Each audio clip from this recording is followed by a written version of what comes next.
નમસ્કાર.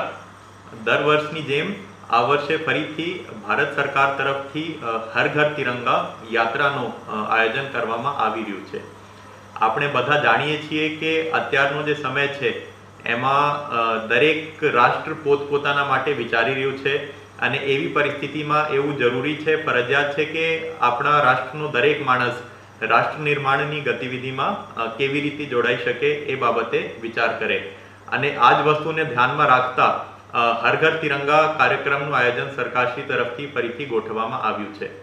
આ કાર્યક્રમ અંતર્ગત સરકારશ્રી તરફથી ખાસ કરીને સ્વચ્છતાના મુદ્દાઓ પર ભારણ મૂકવામાં આવ્યું છે, જેથી ગામજનોને બધાને વિનંતી છે કે આપે ન કેવલ આ યાત્રા દરમિયાન પરંતુ વર્ષના 365 દિવસ આપના વિસ્તારના આજુબાજુના એરિયામાં સ્વચ્છતા વિશે એક જાળવણી રાખવાનો પ્રયત્ન આપ લોકો કરશો.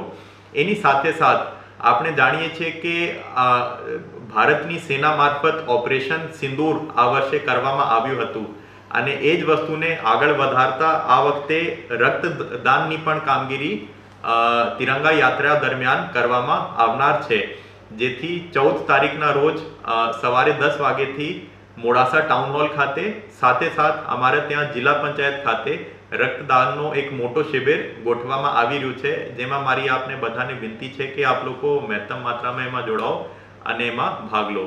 એની સાથે મારી આપને બધાને વિનંતી છે કે હર ઘર તિરંગા યાત્રામાં આપ લોકો આપના ઘરોની આગળ કે ગમે તે જગ્યાએ ના કેવલ એક ઝંડા ફરકાવવાનું કામ કરશો, એ તો આપના તરફથી અપેક્ષિત છે જ, સાથે એ પણ આપના બધાને વિચારવાનું થાય કે ભઈ કેવી રીતે આપણે બધા રાષ્ટ્ર નિર્માણની કામગીરીમાં નાના અથવા મોટા સ્વરૂપમાં કેવી રીતે ભાગીદાર થઈ શકીએ. ધન્યવાદ.